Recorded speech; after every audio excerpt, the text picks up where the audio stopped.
Hello everyone. As we know that the exams of ninth class are going to start within few days, इसलिए मैं MCQs की series लेके आई हूँ।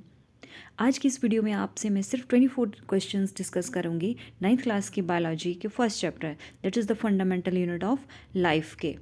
अगर आप कोई ये वीडियो अच्छा लगता है तो कमेंट करना और कोशिश करना कि वीडियो को पॉज करके आप कमेंट बॉक्स में इनके आंसर्स लिखें और एंड में चेक करना कि आपके कितने आंसर्स सही हुए। अगर ये वीडियो आपको अच्छा लगता है और इंटरेस्टिंग लगता है तो प्लीज़ कमेंट करना और अच्छे वीडियोस के लिए। And if you want discussion with the NCERT questions, then please also comment.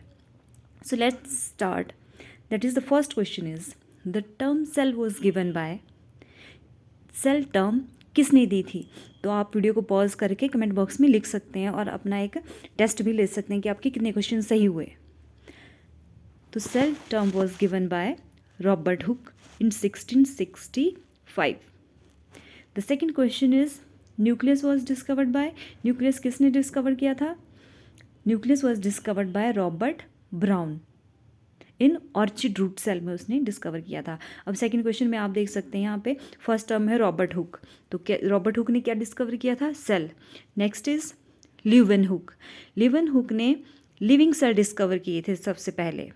Robert Brown ने न्यूक्लियस डिस्कवर किया था एंड पुरकिंजे ने प्रोटोप्लाज्म टर्म दी थी। और next question is, the term protoplasm was coined bye पुरकिंजे। ये सारे क्वेश्चंस मैंने आपसे फर्स्ट चैप्टर का जो फर्स्ट वीडियो था उसमें डिस्कस किए हुए हैं। Cell theory was given by Schleiden and Schwann, और लास्ट में एक और साइंटिस्ट था जिसने इसको और मॉडिफाई किया था, वो था रुडोल्फ वर्चो। तो cell theory was given by Schleiden and Schwann. Cell theory बोलती क्या क्या है? That all living organisms are made up of cell, cell is the basic structure and function unit of life and pre existing cells, new cells arise from pre existing cells. ये है आपकी cell theory. Next is plasma membrane. What is plasma membrane? Plasma membrane cell की जो बाहर की outermost covering होती है which is thin and flexible, और वो एक सेल के कंटेंट को दूसरे सेल के कंटेंट से सेपरेट करती है, दैट इज़ प्लाज्मा मेम्ब्रेन। और प्लाज्मा मेम्ब्रेन कैसी होती है? It is selectively permeable. D option, plasma membrane is selectively permeable.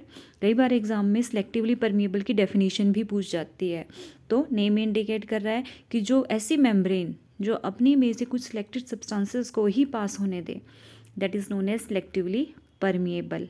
अच्छा, यहाँ पे 3 टर्म्स और भी हैं, मैं इनकी डेफिनेशंस भी आपको बता देती हूँ। परमिएबल का मतलब क्या होता है? द मेम्ब्रेन जो अपने में से सभी सब्सटेंसेस को पास होने दे। सेमी परमिएबल जो कुछ एक सब्सटेंस को पास होने दे। और इम्परमिएबल जिसमें से कुछ भी पास ना हो सके। और selectively permeable which allow some selected substances to pass across it. तो plasma membrane is selectively permeable. Sixth question is, which one plays important part in gases exchange between cells and their environment. अब oxygen जो हमें मिलती है वो कहाँ बनती है? प्लांट्स की लीव्स में, और वो देते हैं लीव्स से वो एनवायरनमेंट में आती है, तो और स्टोमेटा के थ्रू आती है। तो किस प्रोसेस से आती है? That is option D, diffusion से।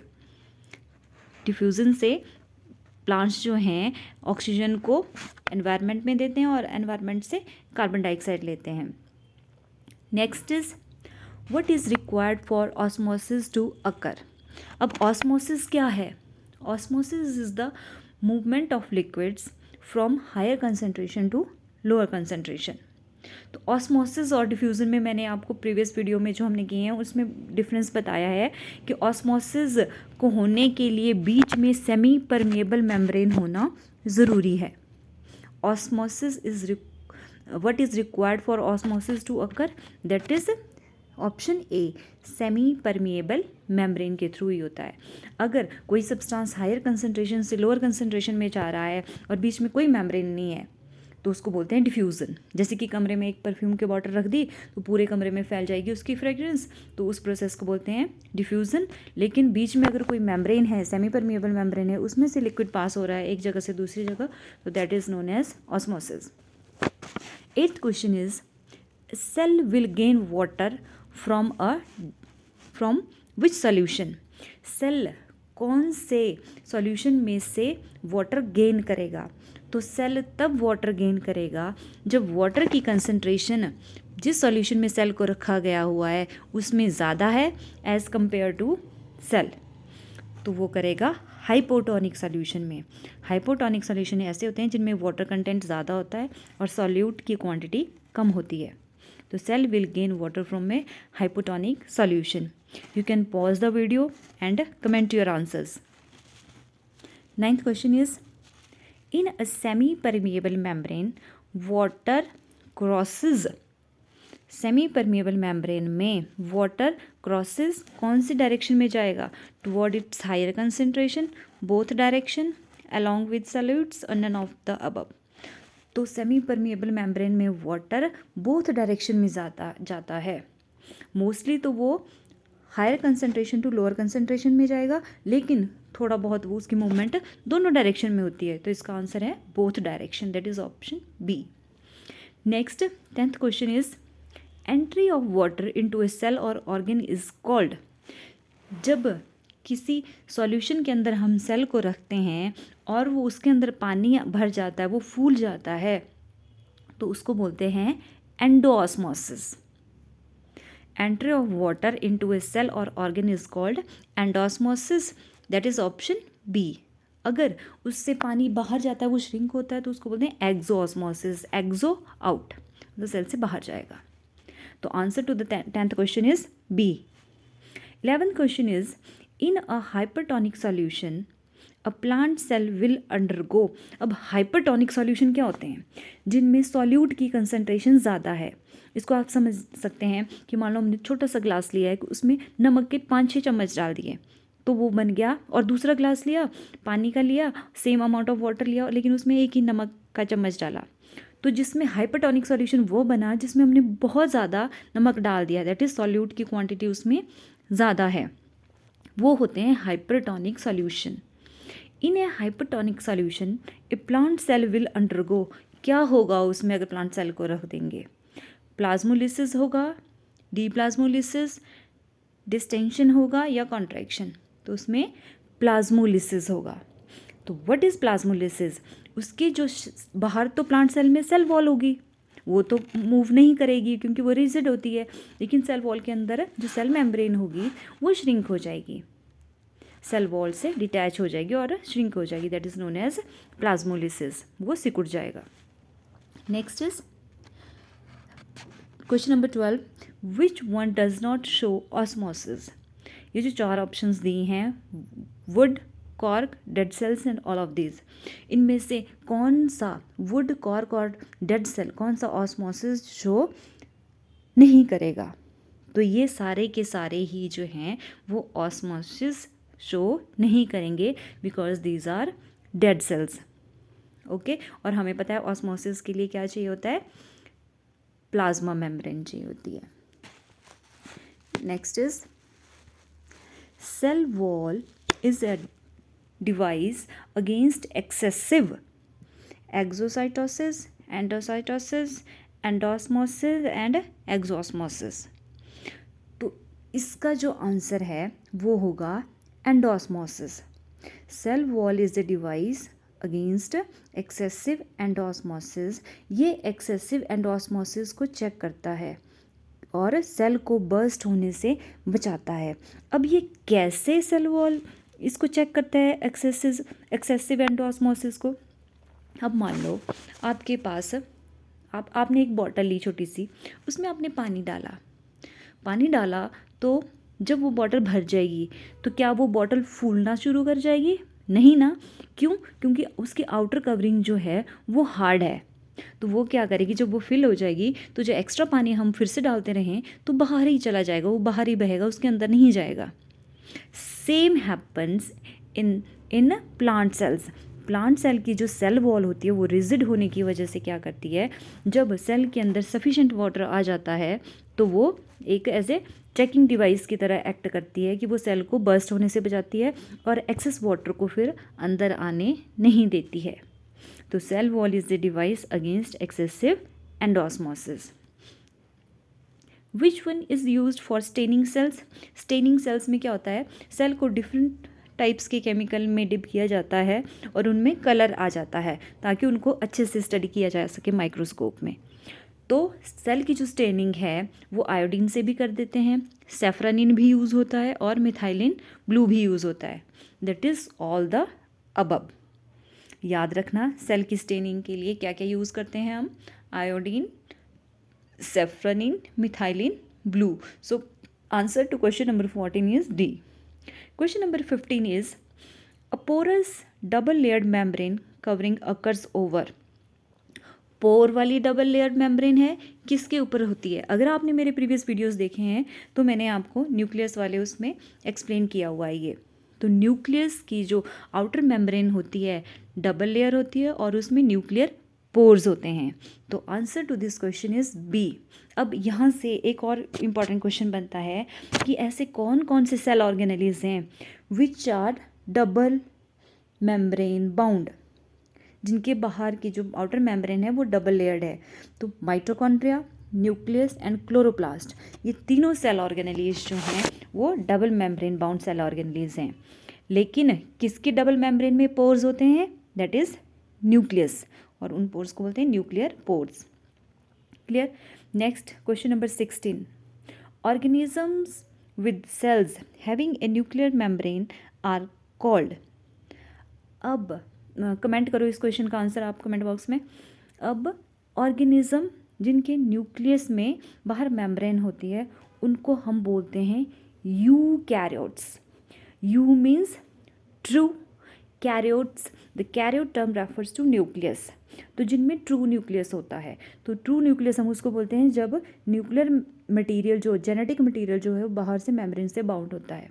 और यही इसका answer to this question is A option, that is eukaryotes. अब बी ऑप्शन देखो आप, प्रोकैरियोट्स क्या होते हैं? प्रो मीन्स पहले, karyotes means nucleus.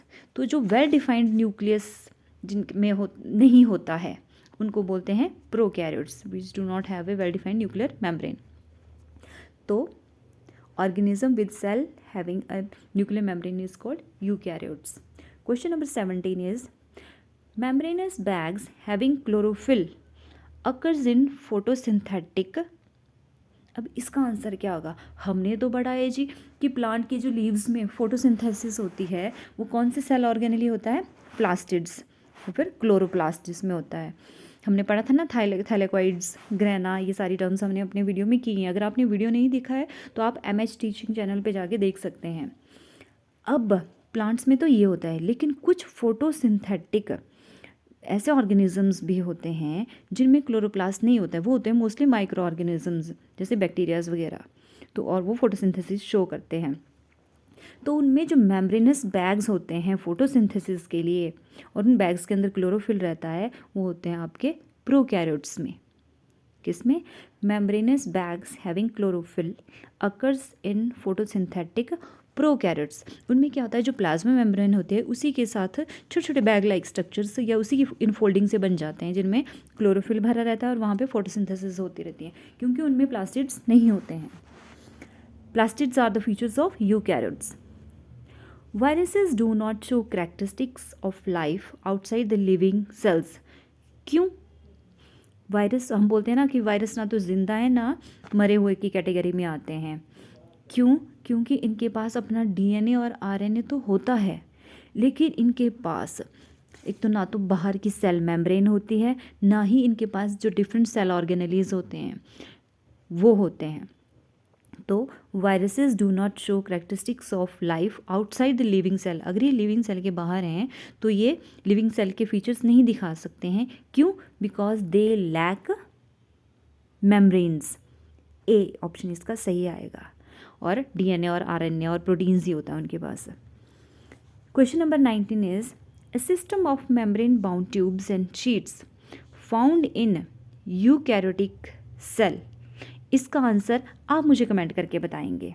Okay, next is for question number 20, for membrane biogenesis which organelle coordinate membrane biogenesis आएगी, biogenesis means synthesis, और membrane का आया मेम्ब्रेन की सिंथेसिस। मेम्ब्रेन की सिंथेसिस के लिए कौन कौन से सेल ऑर्गेनली कोऑर्डिनेट करते हैं आपस में, that is rough endoplasmic reticulum, smooth endoplasmic reticulum, Golgi apparatus, ये तीनों कोऑर्डिनेट करते हैं।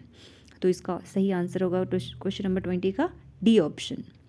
Next is question number 21 hormones are formed of, hormones किसके बने होते हैं, तो these are formed of proteins and lipids के बने होते हैं।